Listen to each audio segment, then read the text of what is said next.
सहनाववतु सहनौ भुनक्तु सह वीर्यं करवावहै तेजस्विनावधीतमस्तु मा विद्विषावहै। ॐ शान्ति शान्ति शान्तिः। गुरुर्ब्रह्मा गुरुर्विष्णु गुरुर्देवो महेश्वरः गुरुः साक्षात् परब्रह्म तस्मै श्री गुरवे नमः। अलंकापुरी पुण्यभूमि पवित्र तिथे नांदतो ज्ञानराजा सुपात्र तया आठविता महापुण्यराशी नमस्कार माझा सद्गुरु ज्ञानेश्वराशी। छान. नमस्कार मंडळी. 15वा अध्याय सुरू केलाय आणि आजचा गोषवारा केरकरच वाचायचा आहे. की हो हो हो हो. तुझा चेहरा दिसला तर बरं होईल. माझा चेहरा अजून फारच मॉर्निंगचा चेहरा आहे. आय डोंट थिंक यू बरं, वांट टू. चालेल चालेल. ठीक आहे. सो हा गोषवारा मागच्या वेळेचा म्हणजे 9 जुलैचा आहे. हम्म, ओळी 89 ते 174 या ओव्या आहेत. हम्म, अम, मागच्या सेशनच्या सुरुवातीला निलिमा काकूनी अद्वय आणि अद्वैत यातील सटल डिफरन्स सांगितला होता. अद्वैतात आधी द्वैत अज्युम्ड असतं आणि मग ते निगेट होतं. द्वैत नाही म्हणून अद्वैत. अद्वय म्हणतो तेव्हा सर्व एकच आहे यापासून सुरुवात होते. ब्रह्मातूनच सर्व आभास आले आहेत. ब्रह्मातच मायेचा आभास आहे असं म्हणतात. जगन मिथ्य आणि जीव ऐक्य हा 15व्या अध्यायाचा विषय आहे आणि अद्वय हा शब्द बरेच वेळा येईल. अश्वत्थ झाडाचं पिक्चर माधवीताईंनी शेअर केलं होतं. त्या झाडाचं व्हिज्युअल डिस्क्रिप्शन या पुढच्या काही ओव्यांमध्ये आहे. माया ही या अश्वत्थाचे म्हणजेच संसार वृक्षाचे मूळ आहे. या मायेतून सर्वात आधी महत्तत्वाचे पान निघते. महत्तत्व म्हणजे निर्मिती करण्याची शक्ती. मग पुढे सत्व रज तम हे प्रकृतीचे 3 गुण त्यांच्या 3 पानांचा शेंडा फुटतो. या 3 गुणातून बुद्धी मन चित्त आणि अहंकार यांच्या फांद्या फुटतात. त्यानंतर पंचमहाभूते आणि पंच ज्ञानेंद्रिये यांची पालवी फुटते. प्रत्येक ज्ञानेंद्रियाची डहाळी मोठी होते तशा विविध विषयांच्या इच्छा वासना आणि तसेच निरनिराळे विकार निर्माण होतात. अहंकार मन बुद्धी आणि पंचमहाभूते संसाराला मर्यादा घालतात आणि या 8 अंगांनी हा संसार वृक्ष वाढत जातो. एकाकी ब्रह्मच त्या अश्वत्थ रूपी संसारात आहे, पण ब्रह्माचा विस्तार त्या वृक्षाच्या पलीकडेही आहे याचा विसर पडतो. जसा स्वप्नातला आपला परिवार आपणच असतो, तसाच हा वृक्ष ब्रह्माच्या स्वप्नातला असल्यासारखा आभासी आहे. मुळात ब्रह्मच आहे. हा वृक्ष क्षणभंगुर आहे, कायम बदलत असतो. त्याच्या फांद्या आहेत तशा काही काळही टिकत नाहीत. म्हणून त्याला अश्वत्थ म्हटलं आहे. त्याला अजिबात स्थिरता नाही. जशी कमळाच्या हलणाऱ्या पाकळ्यांवरती पाण्याच्या थेंबाला स्थिरता नाही किंवा एखाद्या व्याकुळ माणसाच्या मनाला स्थिरता नाही, तशीच ही स्थिती आहे. एरवी लोकांना वाटतं की अश्वत्थ हे पिंपळाचं झाड. श्रीकृष्णांनी संसाराला पिंपळाच्या झाडाची उपमा दिली आहे आणि ती उपमा तशीच सुद्धा योग्य आहे. पण क्षणभंगूर असा वृक्ष म्हणजे अश्वत्थ. हा याचा अर्थ शास्त्रातला खोलाचा आणि मोलाचा अर्थ आहे असे माऊली सांगतात. हा वृक्ष अविनाशी आहे असे सर्वांना वाटते, पण तो एक आभास आहे. याचे नाश पावणे आणि पुन्हा उत्पन्न होणे हे एवढ्या वेगाने चालू असते की हा अविनाशी भासतो. जसा समुद्र एका बाजूने कमी होऊन ढग होतो, तोच दुसऱ्या बाजूनी नदी त्यात भर टाकते. त्यामुळे तो वर्षानुवर्ष तसाच राहिलाय असा आपल्याला वाटतं. किंवा आषाढ महिन्यात कुठला ढग गेला आणि कुठला नवीन ढग आला हे कळत नसून आभाळ भरून आले असं वाटतं. असाच हा वृक्ष बदलत राहतो. एखादी प्राणीरूप फांदी गळून जरी गेली तरी त्या ठिकाणी आणखी कोट्यावधी अंकुर फुटतात. कलियुगाच्या शेवटी महाप्रलयकाळी सृष्टी अव्यक्त होते, तेव्हा या अश्वत्थाची जीर्ण झालेली साल गळून जाते. तोच ब्रह्मदेवाचा दिवस सुरू होताच सृष्टीचे समुदाय पुन्हा निर्माण होतात. एका युगामागे दुसरं युग, एका वंशामागे दुसरा वंश चालूच राहतं. जशी वाऱ्याची एक झुळूक कुठे संपली आणि दुसरी कुठे सुरू झाली हे कळत नाही, तसेच या वृक्षाचे होते. या अर्थाने हा क्षणभंगूर असूनही अविनाशी आहे. ज्ञानेश्वरांनी बऱ्याच उपमा दिल्या आहेत. त्यातील एक दोन सांगते आणि माझ्या मनात आलेले विचार सांगते. भिंगरी फिरताना ती जमिनीला उभी चिकटली आहे असे वाटते, असे एका ओवीत म्हटले आहे. आपण पर्सिस्टन्स ऑफ व्हिजन हे शाळेत शिकतो. कार्डबोर्डच्या एका बाजूला पक्षी आणि दुसऱ्या बाजूला पिंजरा काढलेला असतो आणि मग हे चित्र काडीवर लावून काडी जोरात फिरली की हा पक्षी पिंजऱ्यात आहे असं वाटतं. पण ते हम्म. प्रत्यक्षात तसं नसतं. आपल्या इंद्रियांच्या मर्यादांमुळे आपल्याला केवळ भास होत असतो. ॲटॉमिक आणि मॉलिक्युलर लेव्हलला सुद्धा इलेक्ट्रॉन्स जे अस्थिरपणे न्यूक्लियस भोवती फिरत असतात. मॉलिक्युल्समधले इलेक्ट्रॉन्स एका फिक्स्ड ऑर्बिटमध्ये पण नसतात. ते कुठल्याही क्षणी नक्की कुठे आहेत हे फक्त प्रॉबॅबिलिस्टिकली सांगता येतं. हे सर्व आता विज्ञानामुळे आपल्याला कळलंय. पण त्या काळात हे इंट्रिन्सिक अंडरस्टँडिंग अस्थिरतेची सर्वत्र आहे हे माऊलींना, ऋषीमुनींना माहीत होतं. हे ऐकून खरंच आश्चर्य वाटलं. आधीच्या युगात कोणीतरी सायंटिफिक रिसर्च करून मग वेद लिहिलेत का असंही वाटलं. माऊली म्हणतात, वाहत्या झऱ्याचे पाणी प्रत्येक क्षणाला बदलते, पण आपल्याला तोच झरा, तेच पाणी आत्ताही आहे असं वाटत राहतं.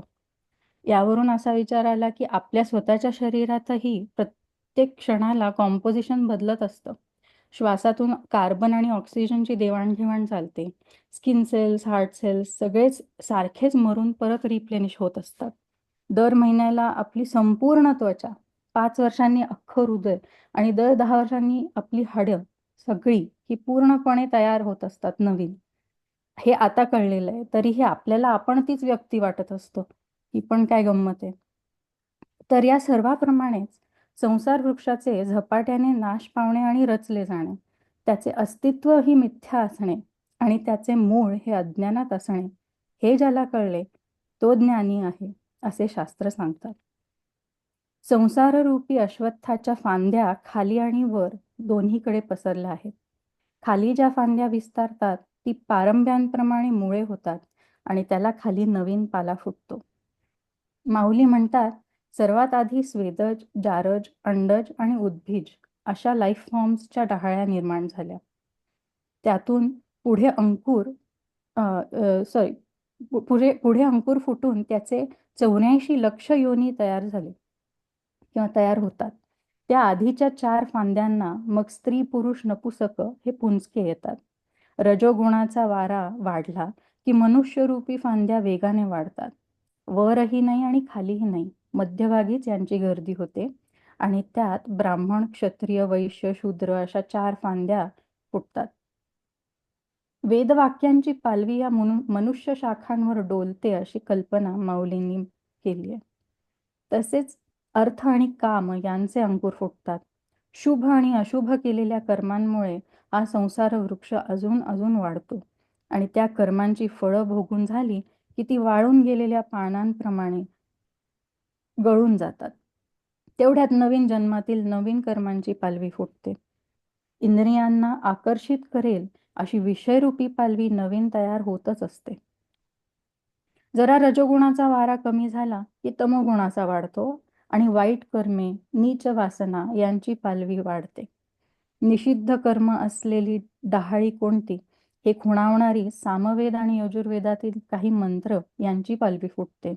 ब्लॅक मॅजिक वगैरे सारख्या दुसऱ्यांचा नाश करण्यासाठीची स्तोत्र त्यांची पालवी फुटते. या नीच वासना विस्तारतात त्याप्रमाणे नीच योनीही तयार होतात. म्हणजेच अशी कर्म केल्याने श्रेष्ठ योनीतून नीच योनीत जन्म होतो. पशु, पक्षी, डुक्कर, वाघ, विंचू, साप अशा शाखा विस्तारतात. तमोगुणाच्या उत्कर्षात सर्वत्र नित्य नवा नरक भोग भोगावा लागतो. ज्या माणसांमध्ये तमोगुणाचा उत्कर्ष झाला आहे आणि ते हिंसा आणि इतर निषिद्ध कर्म करत राहतात, ते शेवटी ते शेवटी वृक्ष, गवत, लोखंड, माती आणि दगड अशा योनीत जातात. अशा प्रकारे खालची शाखा मनुष्यापासून स्थावर योनींपर्यंत पोहोचते. म्हणून असं म्हणता येईल की मनुष्य योनी हेच या खालच्या शाखांचे मूळ आहे. इथे संपलं. हा, बरोबर. किती 181 पर्यंत झालं का ग? कुठला नंबर होता शेवटचा तुझा? हम्म. कुठल्या ओवी पर्यंत गेले होतीस? किती? 174. म्यूट होत मी. 174 पर्यंत होतं. मागच्या वेळी आपण मला वाटतं 174 पर्यंत केलं होतं. 174 पर्यंत. खूप सुंदर सांगितलंस आणि मला पाठवशील ते तुझं राईटअप. माझ्या फॅमिलीला पण पाठवेन. तू किती छान सांगितलंस त्या वर्कशॉपबद्दल. आणि तुझे उदाहरणं दिले शाळेतले वगैरे खूप सुंदर होते. की खरंच आपण त्या सभ्रक शेती करतो आणि पक्षी आणि एकीकडे पिंजरा असतो आणि असं वाटतं की तो गेला. तशाच प्रकारची इथे कल्पना आहे की आपल्याला असं वाटतं की सगळं स्टेबल आहे, पण तसं काही स्टेबल नसतं. सतत ते बदलत असतं. आणि दुसरं तू म्हटली शरीराचं, तर शरीराचं पण एक्झॅक्टली संसाराचं असं आहे तसंच शरीराचं आहे की ते कायमच बदलत असतं, पण आपल्याला ते लक्षात येत नाही की आपलं बदलतंय आपली. आपल्याला वाटतं अजूनही खूप आपण यंगच आहे असं वाटतं. तर खूप छान. छान. ती खरंच शेअर कर आणि maybe Mahesh can put it on our drive also. या गुगलवर टाकेन. ओके. छान. खूप छान झालं. टाईप चालेल. केलंयस का? नाही तर तसे चालेल, काही हरकत नाही. टाईप केलंय. हो. ओके. आता आपण तिसऱ्या 175 पासून सुरू ना? करेन. बरोबर? हो. ओके. येतोय ना आवाज? नाही येते, थोडं कमी येतोय. आणि चित्र पण खूप लहान दिसतंय मला, का बरं? आणखी मोठं करता येईल का? हा, आता झालं मोठं. कमीच केलं माहिती नाही. हा, ओके. चालेल. आणि 174 झालेले. मध्ये करायला पाहिजे ना? या म्हणून सुरू करू. हो, चालेल. हो, म्हणून म्हणून मनुष्यरूपी ज्या डहाळ्या आहेत याच खालच्या शाखांची मुळे आहेत असे समजावे. हम्म. कारण की मग येथून संसार वृक्ष विस्तार पावतो.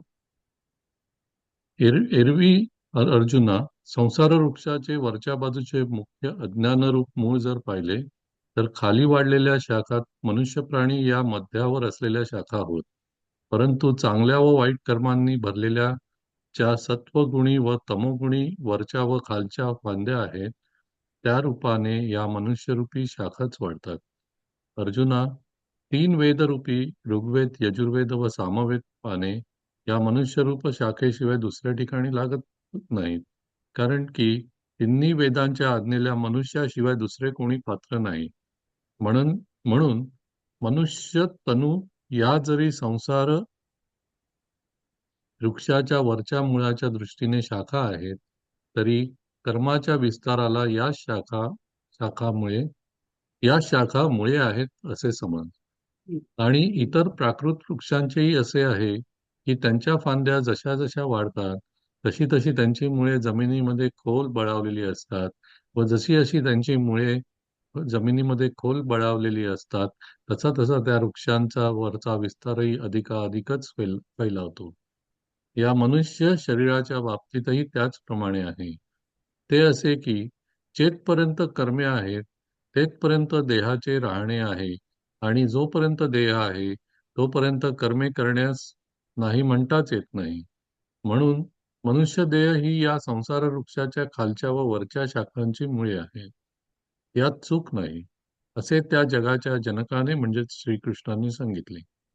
मग ती तमाची भयंकर सुटलेली वाहुळ शांत झाल्यावर सत्वाची वाहुटळ जोराने सुटते. त्याच वेळी याच मनुष्यकाररूपी मुळास सुवासनारूपी मोड निघतात व ते मोड कुंभास येऊन म्हणजे त्याच सद्वासना दृढ होऊन नंतर त्यास त्या कोंबात सत्कर्मरूपी अंकुर फुटतात. विकासणाऱ्या या ज्ञानाच्या योगाने बुद्धिचातुर्याचे तीक्ष्ण अंकुर एका क्षणात विस्तारून निघतात. बुद्धीचे फोक स्फूर्तीच्या बळाने विस्ताराला पावतात व विवेकाच्या जोराने बुद्धी प्रकाशाला घेते, म्हणजे बुद्धीत प्रकाश पडतो. त्यावेळी मेधारस म्हणजे धारणारूपी रस ज्याच्या आत भरला आहे व जे आस्था आदर म्हणजे आदररूपी पानांनी सुशोभित आहेत, असे सद्वृत्तीचे सरळ कोंब फुटतात. सदाचाराचे अंकुर एकदम पुष्कळ फुटतात व ते वेदपद्यांच्या घोषाने गर्जना करू लागतात. श्रेष्ठ पुरुष व शास्त्री यांनी सांगितलेले आचरण व नाना प्रकारच्या यज्ञांचे विस्तार हीच कोणी पानांवर पाने पसरतात. अशा यमदमांचे घोष असलेल्या तपांच्या डहाळ्या उत्पन्न होतात व त्यास वैराग्य रूपी शाखा विस्ताराने आलिंगन देतात. आणि जे धैर्याच्या अंकुराने तीक्ष्ण असतात, असे श्रेष्ठ व्रतरूपी फोक उत्पत्तीच्या वेगाने वर टोक असलेले असे उंच वाढतात. श्रेष्ठ व्रतांच्या योगाने वरवरचे जन्म त्यास प्राप्त होतात. जोपर्यंत सत्वगुणांचा प्रचंड वारा सुटतो, तोपर्यंत मनुष्यरूपी शाखेच्या मध्ये असलेला वेदरूपी दाट पाला विद्यांच्या म्हणजेच ज्ञानाचा झडझडाट म्हणजेच गर्जना करतो. तेव्हा धर्मरूपी शाखेच्या विस्तारात जन्माच्या सरळ वाढलेल्या फांद्या दिसतात व फांद्यांना स्वर्गाधिक फळाने युक्त असे अनेक आडफाटे फुटतात.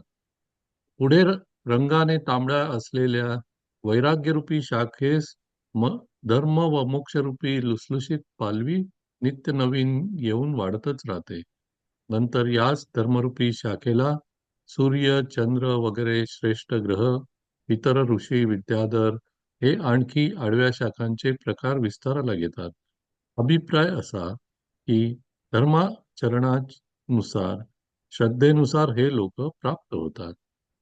याही फांद्यांपेक्षा वर गेलेल्या इंद्राधिक मोठ्या फांद्यांचे झुपके असून त्या फांद्यांची बुडे फळांनी झाकलेली असतात.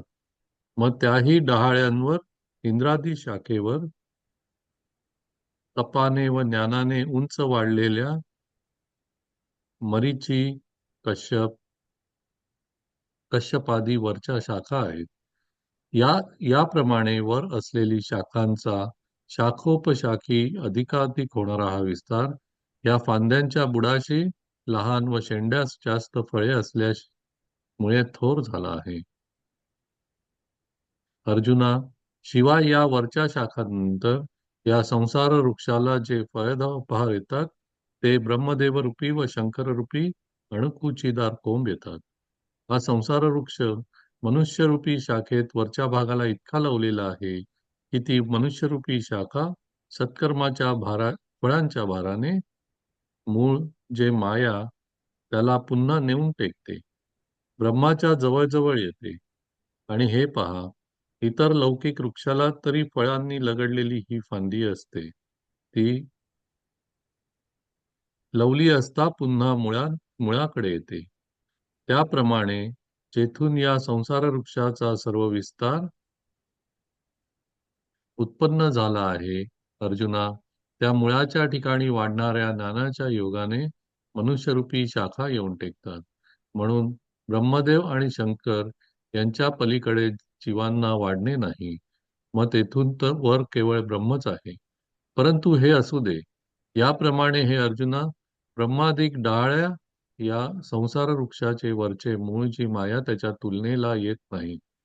आणखी काही ज्या एक सनकादिक मिनिट एक मिनिट ओके. थांबा, हे महत्वाचं आहे की आपण म्हटलं ना मगाशी, म्हणजे जेव्हा आपण वर्णन करत होतो त्या वृक्षाचं, तेव्हा की संसाराच्या बाहेर सुद्धा ब्रह्म आहे. तर इथे त्यांनी आपल्याला सांगितलंय की नुसतं संसारा एवढंच ब्रह्म नाही, तर त्याच्याही पलीकडे ते मावली आता आपल्याला सांगताय. ओके, जाऊया पुढे. हं. ते 202 मजला आहे का? म्हणून ब्रह्मदेव व शंकर यांच्या पलीकडे जीवांना वाढणे नाही, मग तेथून वर केवळ ब्रह्मच आहे. राईट. परंतु हे असू दे. याप्रमाणे हे अर्जुना, ब्रह्मादिक डहाळ्या या संसार वृक्षाचे वरचे मूळ ची माया तिच्या तुलनेने येत नाही. आणखी काही ज्या सनकादिक नावांनी वरच्या निवृत्ती मार्गाच्या प्रसिद्ध शाखा आहेत, त्या या संसार वृक्षाच्या मुळात अथवा फळात न सापडता ब्रह्मस्वरूपी भरलेल्या आहेत. याप्रमाणे मनुष्याने तो थेट वरचे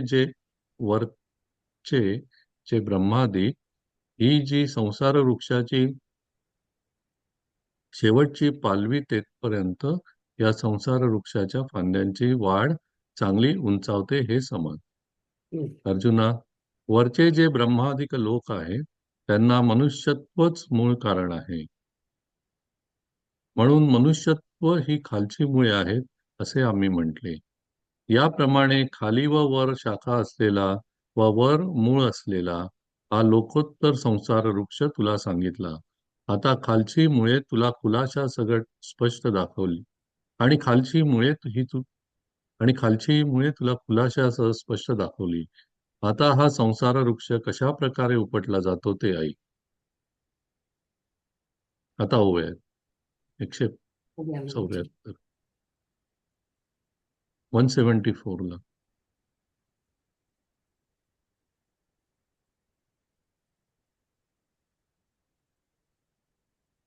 वर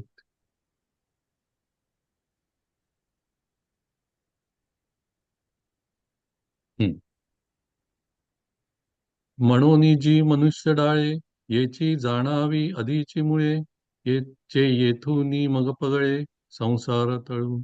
हे रवी ऊर्ध्वीचे पार्था, मुद्दल मूळ पाहता, अदींची या मध्यस्था शाखाईया. परी तामसी सात्विकी, सुत्कृत दुष्कृत आत्मकी, विरूढती या शाखी, अधो अधोद्वार अधोर्ध्वाचा आदी आणि वेदत्रयीची या पान, नये अन्यत्र लागो अर्जुन, जे मनुष्या वाचुनी विधाना विशो नाही. म्हणोनी तनु मानुषा, इया ऊर्ध्व मुळावनी जरी शाखा, तरी कर्मवृत्तीसी देखा, इयची मुळे. आणि आणि दरी झाडी, शाखा वाढता मुळे गाडी, मूळ गाढे तव वाढी, पैसा आथी. तैसेची इया शरीरा, कर्मे तव देहा संसारा, आणि देह तव व्यापारा, ना म्हणोची नये. म्हणोनी देहे मानुषे, ये मुळे होती नचके, ऐसे जगत जनके बोलिले तेणे. मग तमाचे दारुण, स्थिरावलेया वा उदाहरण, सत्वाची सुटे सत्राण, वाहुटळी. तै याची मनुष्य काळा, मुळी सुवासना निगतीयारा, घेऊनी फुटती कोंबारा, सुकृतांकुरी. उकलतेनी उन्मखे, प्रज्ञा कुशलतेची तिखे, डिरिया निगती निमिखे, बाबळी जुनी. मतीचे सोटवावे, घालती स्फूर्तीचेनी ठावे, बुद्धी प्रकाशके धावे, विवेकाचेनी. तेथ मेधा रसे सगर्भ, आस्था पत्री सबोंब, सरळ निगती कोंब, सद्वृत्तीचे. सदाचाराचिया सहसा, टका उठती बहुवसा, घुमती घोषा, वेदपद्यांचा. शिष्टागम विधाने, विविध याग विताने, ये पानावरी पाने, पांजरती. ऐशा यम दमी घोसाळिया, उठती तपाचिया डाहाळिया, देती वैराग्य शाखा, कवळिया वेल्हाळपणे. विशिष्टा व्रतांचे फोक, हिरांचा अणगती तीक, जन्म वेगे ऊर्ध्वमुख, उंचावती. माझी वेदांचा पाला दाट, जो करी सुविद्येचा झडझडाट, चव वाचे अचाट, सत्वा निळवतो. तेथ धर्मडाळ बहाळी दिसती जन्मजात शाखा सरळी. तिया आड फुडती फळी स्वर्गादिकी. पुढा उपरती रागे लोहिवी. धर्ममोक्षाचा शाखा पालवी. लाह लाहात नित्य नवी वाढतीची असे. पैरवी चंद्रादी ग्रहवर पितृऋषी विद्याधर. देश आड शाखा प्रकार पैसू घेती. याही पासून उंचवडे गुडले फळाचे निबुडे. इंद्रातिकते मांदोडे थोर शाखांचे. मग तयाही उपरी डाहाळ्या तपोज्ञानी उंचावलिया. मरीची कश्यपादी या इया उपरी शाखा. इवं माळो वाळी उत्तरोत्तरू ऊर्ध्वशाखांचा हा पैसारू. पुढी साना अग्री थोरू पलाढ्यपणे. वरी उपरी शाखा ही पाठी येती फळ भारते किरीटी. ते ब्रह्मेशात अणगटी कोंभ निगती. फळाचे नि ओझेपणे ऊर्ध्वी ओवांडे दुणे. जव मागवते बैसणे मुळीची होय. प्राकृता ही तरी रूखा. हे फळे दाटती हे हो शाखा. ते ओवांडली देखा बुडासी ये. तैसे चेथुनी हा आघवा. संसार तरुचा उठावा. तिये मुळी टेकती पांडवा. वाढते ज्ञाने म्हणोनी ब्रह्मेशाना परवते. वाढणे नाही जीवाते तेथुनी मग वैरोते ब्रह्मचिकी. परी हे असो ऐसे ब्रह्मादिकते अंगवसे. ऊर्ध्वमूळा सरिसे नातुकती गा. आणि कही शाखा उपरता चिया सनकादिक नामे विख्याता. तिया फळी मुळी नाडळता भरिलिया ब्रह्मी. ऐसी मनुष्या लागोनी जाणावी. ऊर्ध्वी ब्रह्मादिशेष पालवी. शाखांची वाढ ही बरवी उंचावे पै. पार्था ऊर्ध्वी चिया ब्रह्मादी. मनुष्यत्वची होयाधी. म्हणोनी इथे इये अथि अधि म्हणतली मुळे. एवं तुझ अलौकिकू हा अर्धोर्ध्व शाखू सांगिला भवरखू ऊर्ध्वमूळू. आणि अधिची ही मुळे उत्पत्ती परसविली सविवळे. आता परिस उन्मळे कैसे निहा. छान. तर पुढचा श्लोक घ्यायचा आपल्याला. कोण वाचतंय? मृणालला सांगितलं ना. Yeah. एक So आधी हा एक श्लोक मिनिट. हा एक मिनिट हा. हा हा आता आता आपण एवढं मोठं त्या संसार वृक्षाचं वर्णन वाचलं आणि इतकं सुंदर सांगितलं त्यांनी सगळं. पण ह्या वृक्षाचं काय करायचं आपल्याला, तर आपल्याला वैराग्याकडे जायचंय. वैराग्याकडे जायचं म्हणजे हा वृक्ष आपल्याला तोडून टाकायचा आहे. आणि तो तोडायचा कसं हे आपल्याला श्लोक 3 आणि ते 6 पर्यंत आपल्याला सांगितलंय. तर याच्यातला जो दुसरा भाग आहे की अश्वत्थमेनं सविरूढ मूलम असंख्य म्हणजे शस्त्र कुठलं जायचंय, असंख्य शस्त्रेण दृढेन छित्वा. मग त्याला आपल्याला कापून टाकायचं आहे. तर कसं कापायचं, तर त्यांनी आपल्याला त्याच्यामध्ये 4 पायऱ्या सांगितल्या. आणि कशाने कापायचं, तर मनाने कापायचं. म्हणजे आपल्या मनामध्ये एवढं वैराग्य पाहिजे. आपल्याला ज्या 4 पायऱ्या सांगितल्या त्यांनी तेवढ्या आपण केल्या की आपण वैराग्य म्हणजे आपण संसाराकडून दूर जाऊ शकतो. असा तिथे खूप छान आपल्यासाठी संदेश आहे. तर पहिल्यांदा आपल्याला वैराग्य. मग आता वैराग्य म्हणजे काय, तर त्यांनी सांगितलं की आपल्याकडे सगळ्यांना सत्व रज तम हे 3 गुण असतात. आणि त्याच्यातलं म्हणजे जन्माजात आपल्याला सगळे गुण असतात, तर त्याच्यातलं तम आणि रज हे आपण कमी करायचं आणि जास्त सत्वाकडे जायचं.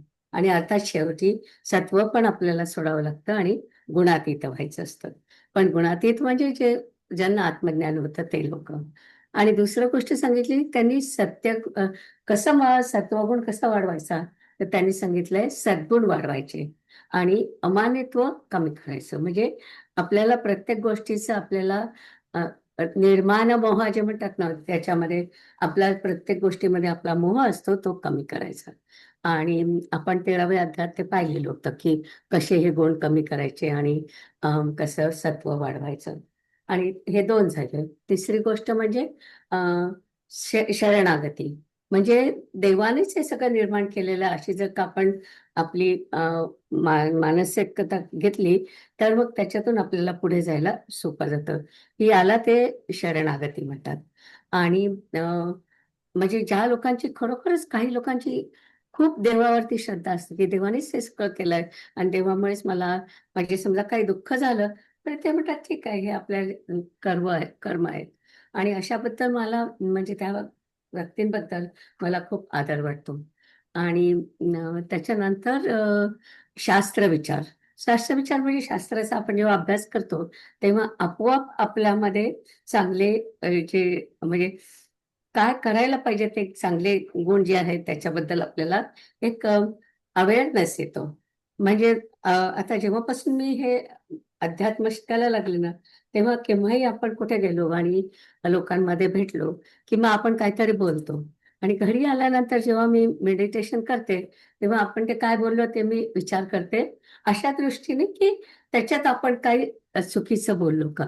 कधी कधी आपण नकळत कोणाला तरी कोणाच्या तरी भावना दुखवत असतो आणि तेव्हा मग आपण जेव्हा मेडिटेशन करतो तेव्हा मग आपल्याला विचार करायला पाहिजे, अरे मी तसं नको होतं व्हायला म्हणायला, त्या बाईला वाईट वाटलं असेल किंवा त्या माणसाला वाईट वाटलं असेल.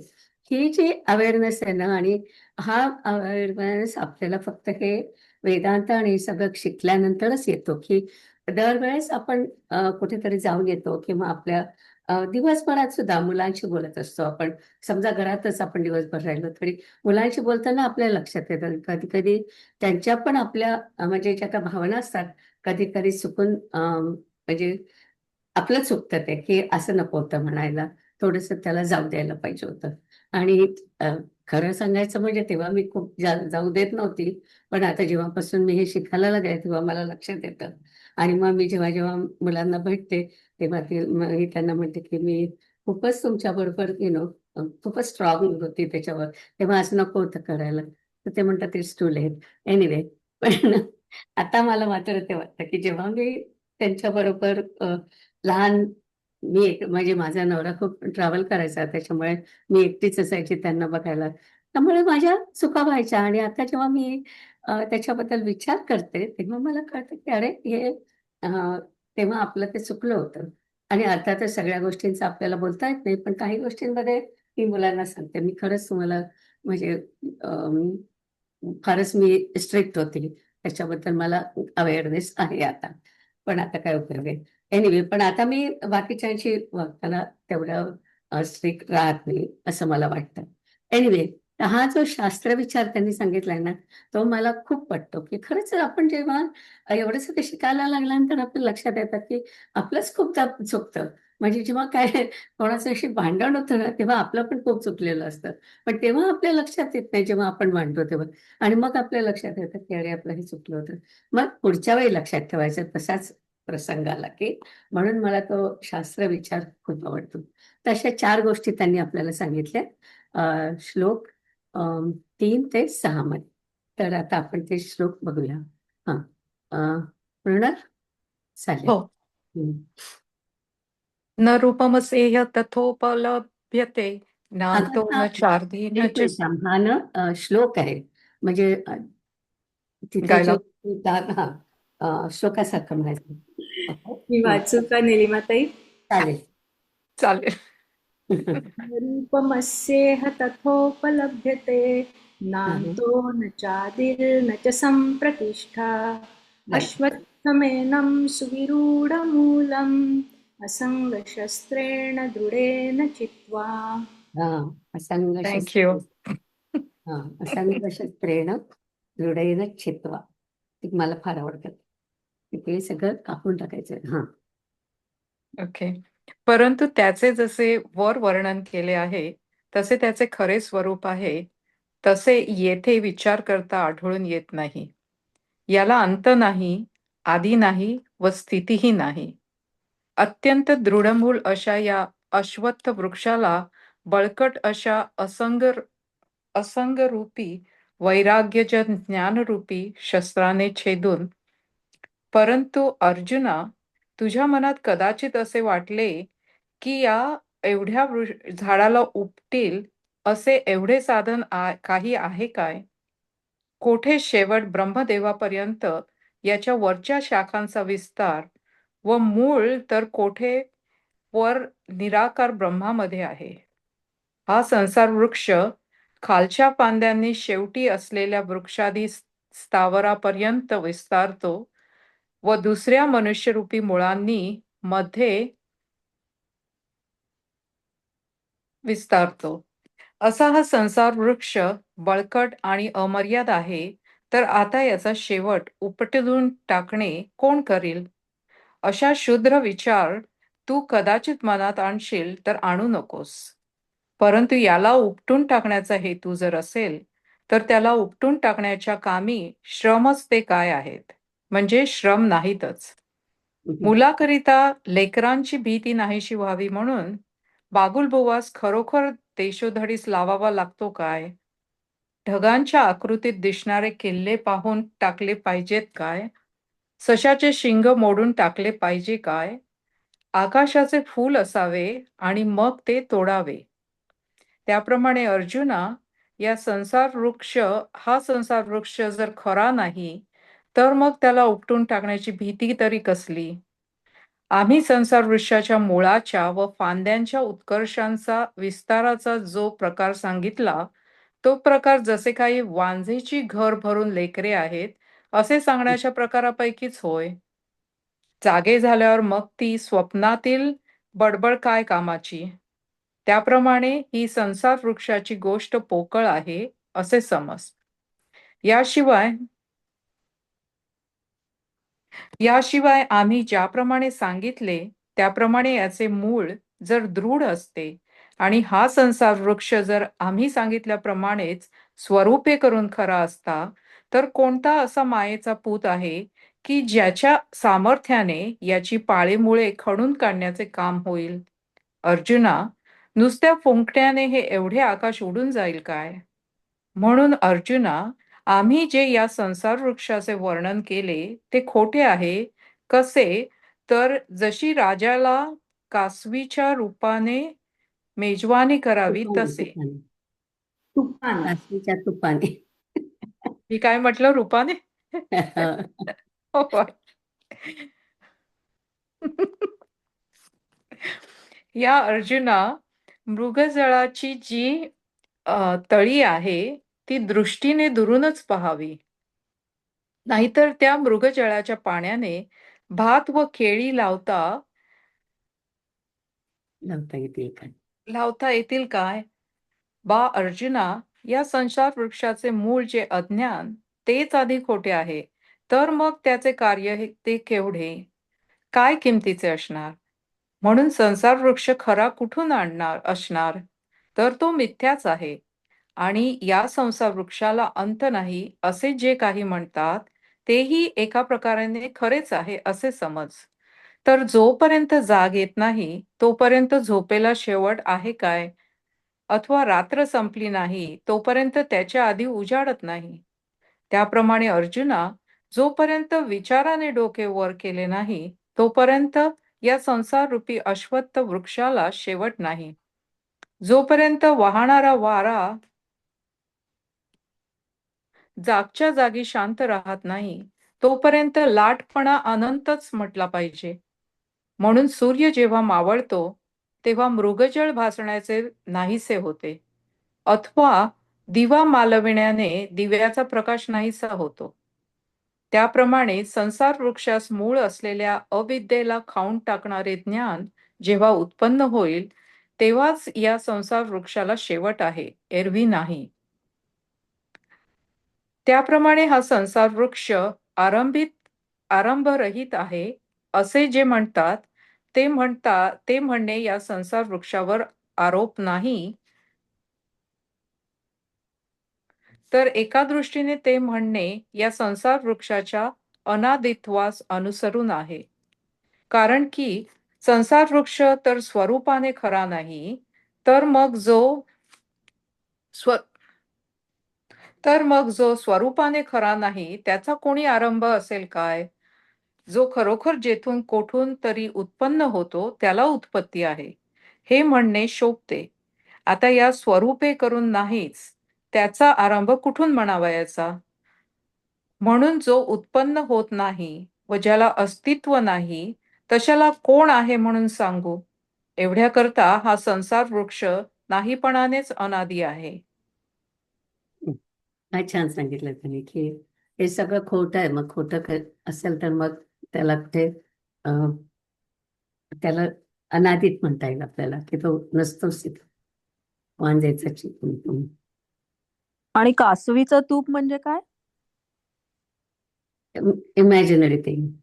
कासवीला दूधच नसतं, तर मग कासवीचं तुम्ही तूप कसं करणार? इट इज लाईक जे नाहीये ते. जसं कासवी म्हणजे काय तेच मला माहित नव्हतं. कासवी म्हणजे कासवाची बायको, कासवाची बायको. कासव. ओके. शपथ. ओके. वांझेच्या मुलाला जन्मपत्रिका कोठची? वांजू कळलं ना तुला? ज्या बायकांना मुलं होत नाही त्यांना वांज म्हणतात. हो हो. हम्म. आकाशात निळी जमीन कोठे कल्पावायची? अर्जुना, आकाशाच्या फुलाचा देठ कोणी तोडावा? म्हणून स्वरूपे करून जो नाही, अशा संसाराला आरंभ कसला? ज्याप्रमाणे घटाचा नाहीपणा, प्रागभाव हा कोणी उत्पन्न केल्याशिवाय आहे, त्याप्रमाणे हा संपूर्ण संसार वृक्ष अनादी आहे असे समज.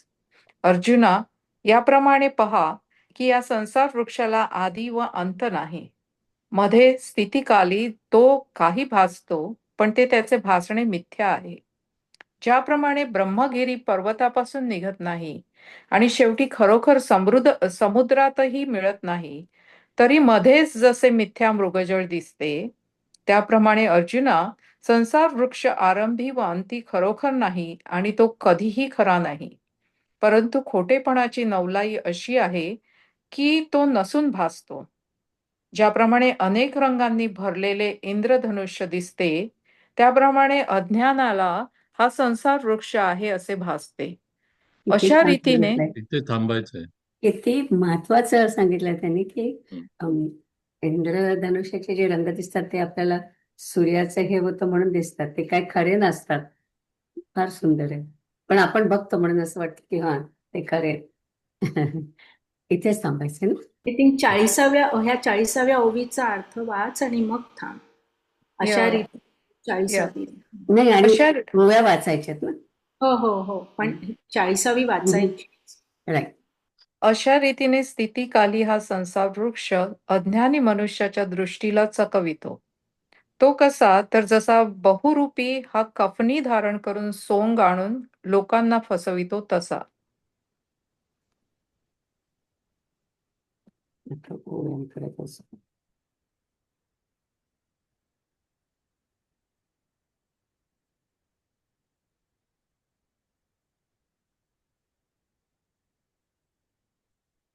परी तुझा हनपोटी ऐसे गमेल किरीटी, जे एवढे झाड उत्पाटी ऐसे काही असे.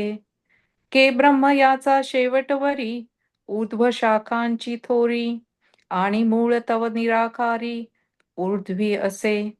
हा स्थावराही तळी, फांकत असे अधींचा डाळी, माझी धावत असे दुजा मुळी, मनुष्यरूपी. ऐसा गाढा आणि अफाटू, आता कोण करी यया शेवटू, तरी जणी हा हळूवटू, धरिसी भावो. परी हा उन्मूळावया दोषे, येथ सायासाची काहीसे सायासाची. येथ सायासाची काहीसे आपण काय म्हणतो ना किती सायास करावे लागले, कष्ट आणि सायास म्हणतो ना. सायास म्हणजे प्रयत्न. मी लिहिते तुम्ही सांगता ते. गुड. अम, येथ प्रयत्न. सायासची काहीसे काय बाळा बागुल देशे दौडावा आहे. गंधर्वदुर्ग काही पाडावे काय शश विषाण मोडावे. होवावे मग तोडावे खपुष्पकी एक तैसा मिनिट इथे संस पण सांगते की अ, गंधर्व दुर्ग जे म्हणतो म्हणजे आपल्याला ढगांमध्ये जे किल्ले म्हणतात त्यांना, एक किल्ले झालेले असं दिसतात, आकार दिसतात, त्यांना गंधर्व दुर्ग असं म्हणतात. ओके. ढगांचे आम्ही किल्ले. सांगितले जे परी मूळ डाळांची उजरी ते वांजेची घरी भरी लेकुरे जैशी काय खिजती चेलपणी स्वप्नींची तिये बोलणी तैशी जाणते कहाणी दुगळीची ते वाचुनी आम्ही निरुपले जैसे ययांचे अचळ मूळत असे तैसे आणि तैसाची जरी हा असे साचोकारा तरी कोणाचेनी संताने निपजती या उन्मुळणे काय फुंकिलिया गगने जाई जेलगा म्हणून पै धनंजया आम्ही वानिले रूपते माया कासवीचेनी तुपे राया वोगरिले जैसे मृगजळाची गातळी तिये दिठी दुरुचिनी न्याहाळी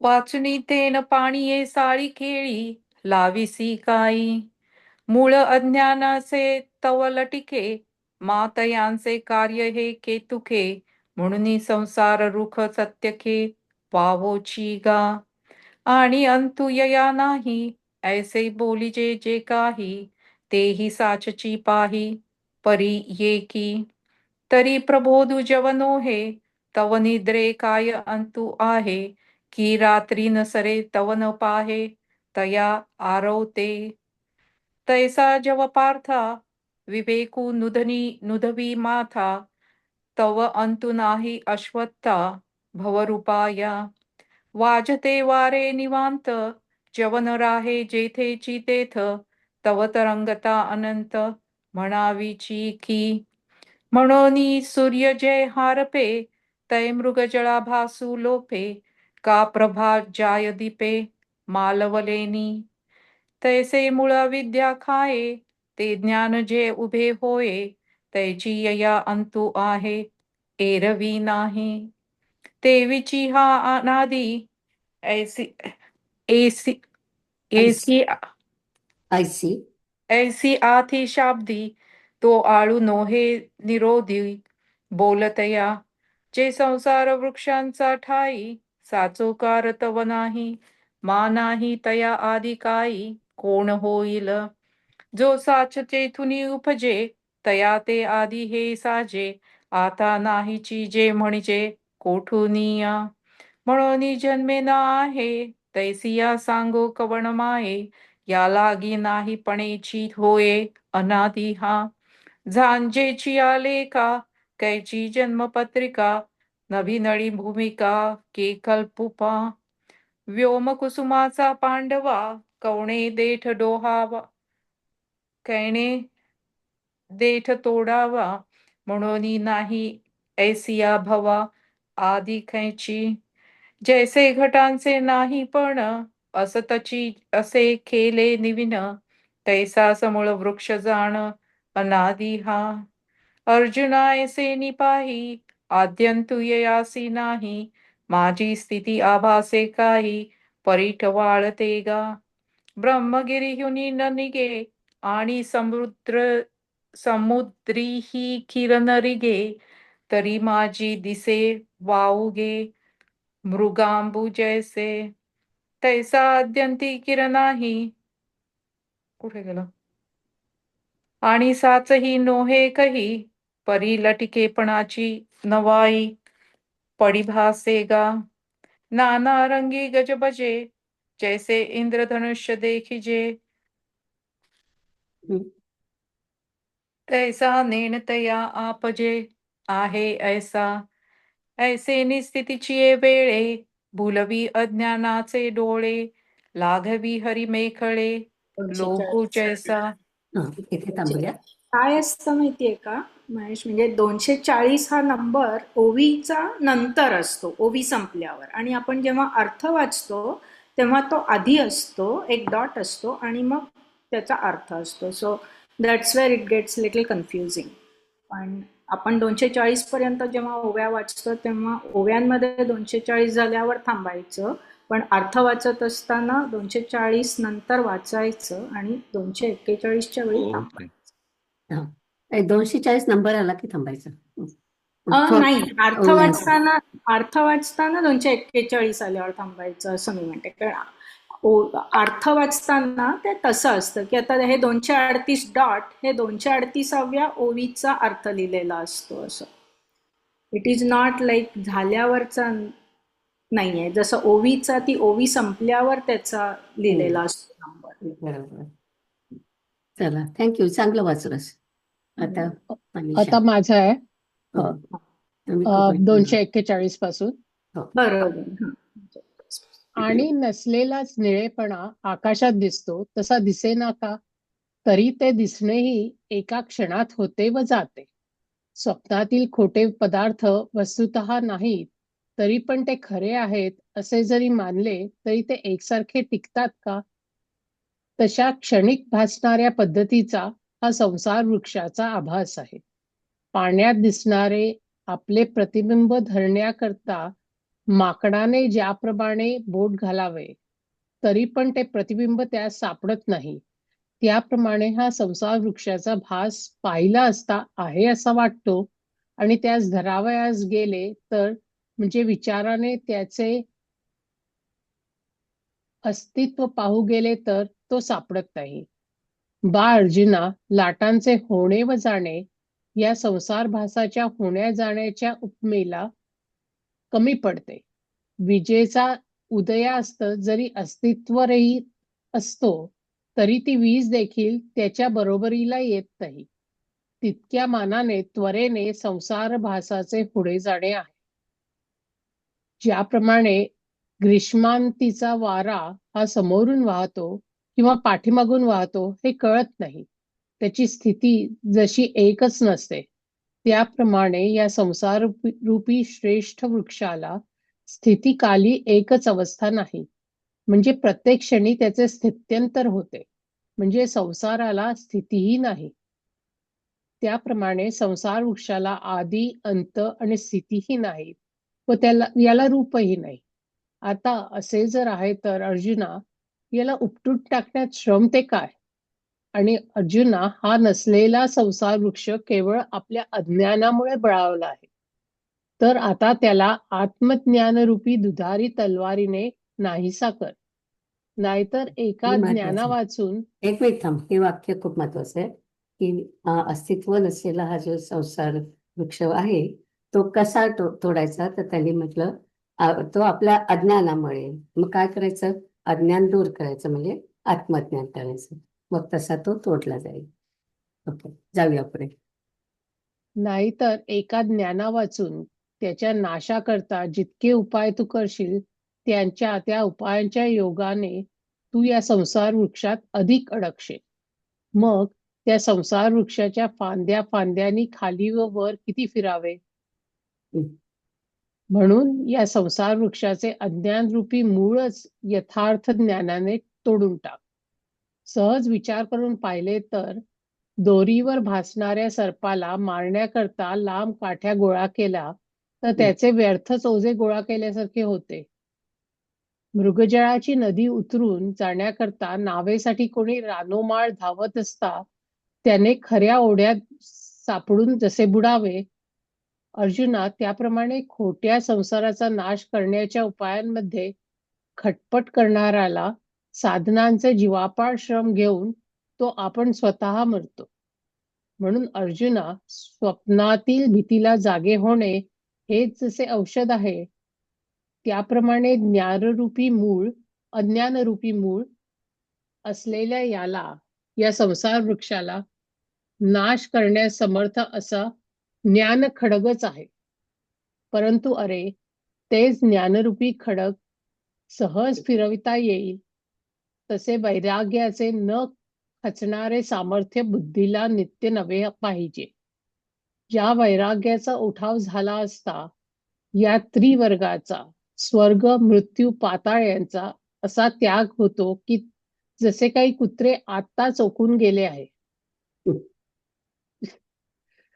अर्जुना, येतपर्यंत सर्व पदार्थ मात्रांसंबंधाने वीट उत्पन्न करील असे हे दांडगे वैराग्य पाहिजे.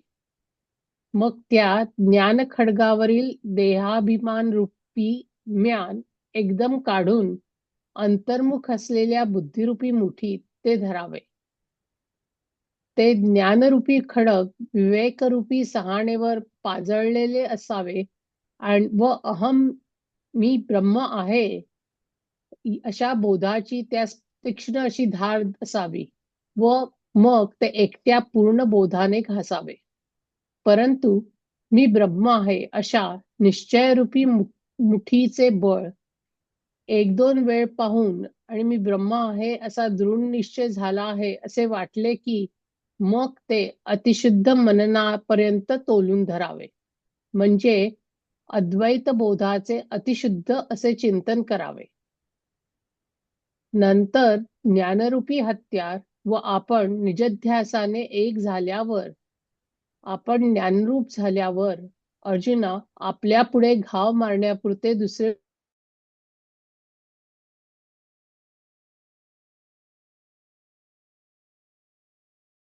आकाशाच्या नाही. आधिक्याने संसार वृक्षाला कोणीकडेही उरू देणार नाही.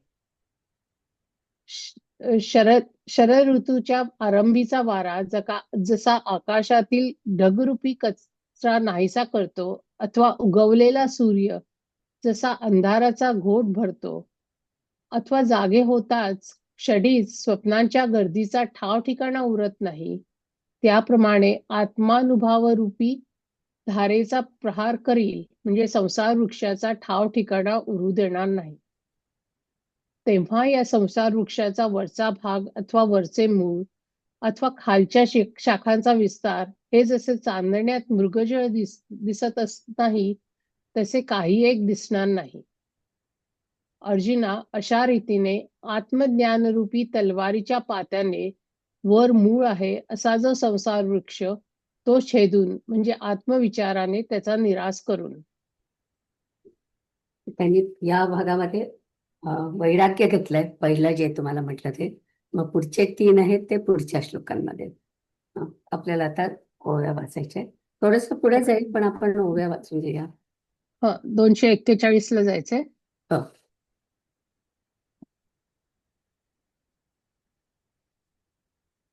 बस बस बस 241. ऐसे निस्थितीची वेळे भुलवी अज्ञानाचे डोळे, लाघवी हरिमेखळे लोकू जैसा, आणि नसतीची शामिका व्योमी दिसे तैसी दिसो का, तरी दिसणे ही क्षणा एका होय जाय, स्वप्नी ही मानिले लटके तरी निर्वाहो का एक सारिखे, तेवी आभासु हा क्षणिके रीतीचा गा, देखता आहे आवडे घेऊ जाईजे तरी नातुडे, जैसा टिकू कीजे माकडे जळा माझी, तरंग भंगू सांडी पडे विजुही न पुरे होडे, आभासासी तेणे पाडे होणे जाणे गा, जैसा ग्रीष्मशेषींचा वारा नेडिजे समोर की पाठीमोरा, तैसी स्थिती नाही तरुवरा भवरूपा यया, एवं आदिना अंतस्थिती ना रूप ययासी आथी, आता कायसी कुंथा कुंथी उन्मळुनी गा, आपुलिया अज्ञानासाठी नवता थांबला किरीटी, तरी आता आत्मज्ञानाचे निलोटी खांडे निगा. वाचणी ज्ञाने विण एके उपाय करिसी जितके. तीही गुफसी अधिके रुखी इये. मग किती खांदो खांदी यया हिंडावे ऊर्ध्वी अधि. म्हणोनी मूळची अज्ञान छेदी सम्यक सम्यक ज्ञाने. एरवी दोरीची या उरगा डांगा मेळविता पैगा. तो वावोची भारुगा केला होय. तरावया मृगजळाची गंगा डोणी लागी धावता डांगा. माझी वाहळे बुडीजे पैगा साच जेवी. तेवी नाथिलिया संसारा उपायी जायतया वीरा. आपण पे लोपे वारा विकोपी जाय. म्हणोनी स्वप्नीचे या भया ओखद चेविवी धनंजया. तेवी अज्ञान मुळायया ज्ञानची खडग. परी तेची लीला परजवे तैसे वैराग्याचे नीच नवे. अभंग बळ होवावे बुद्धीसी गा. उठले नी वैराग्य जेणे हा त्रिवर्गू ऐसा सांडणे. जैसे वमुनिया सुणे आताची गेले. हा ठायवरी पांडवा पदार्थ जाती आगवा. विटवी तो होआवा वैराग्य लाटू. मग देहाहंतेचे दळे सांडुनी एकची वेळे.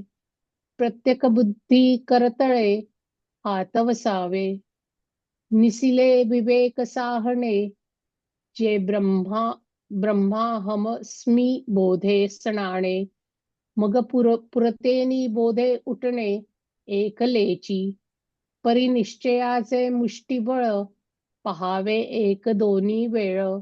मग तुळावे अतिचोखाळ मनन वेळी. पाठी हतिरेरा आपणया निधिध्यासे एक जालिया. पुढा दुजे नुरेल घाया पुरते गा. ते आत्मज्ञानाचे खांडे अद्वैत प्रभेचे निवाडे. नेदिल उरो कवणे कड भववृक्षासी. शरद गमींचा वारा जैसा केरू फेडी अंबरा. का उदयला रवी अंधारा घोटू भरी. नाना उपवड होता खेवो नुरे स्वप्न संभ्रमाचा ठावो. स्वप्रतिधारेचा वाहो. नाही, स्वप्न प्रतिती धारेचा. ओके, स्वप्न प्रतिधी धारेचा वाहो करील तैसे. केव्हा ऊर्ध्व का ऊर्ध्वीचे मूळ का अधिचे हनशाखा जाळ. ते काहीची न दिसे मृगजळ चांदिणा जेवी. ऐसे निगा वीरनाथा आत्मज्ञानचिया खडगलता. छेदुनिया भवाश्वस्था ऊर्ध्व मुळाते. छान. केतकी आहेस का अजून? हो आहे म्हणू. म्हणू शकते? आता विश्वात्मके देवे येणे वाक्यज्ञे तोषावे. तोषोनि मज द्यावे पसाय दान हे. जे खळांची व्यंकटी सांडो तया सत्कर्मी रती वाढो. भूता परस्परे पडो मैत्र जीवांचे. दुरितांचे तिमिर जावो विश्वस्वधर्म सूर्ये पाहो. जो जे वांछील तो ते लाहो प्राणिजात. वर्षत सकळ मंगळी ईश्वर निष्ठांची मांदियाळी. अनवर्त भूमंडळी भेटतू भूता चला कल्पतरूंचे आरव चेतना चिंतामणींचे गाव बोलते जे अर्णव पियुषांचे चंद्रमेजे अलांछन मार्तंडचे तापहीन ते सर्वाही सदा सज्जन सोय रे होतु किंबहुना सर्वसुखी पूर्ण होवो नितीह लोकी भजिजो आदिपुरुषी अखंडित आणि ग्रंथोपजीवी विशेषी लोकी दृष्टादृष्ट विजये हो आवेजी येथ म्हणे श्री विश्वेश्वरावो हा होईल दान पसावो येणे बरे ज्ञान देवो सुखिया झाला सुखिया झाला सुखिया झाला. ओम पूर्णमद पूर्णमिदं पूर्णात् पूर्णमुदच्यते पूर्णस्य पूर्णमादाय पूर्णमेवावशिष्यते. ओम शांति शांति शांति.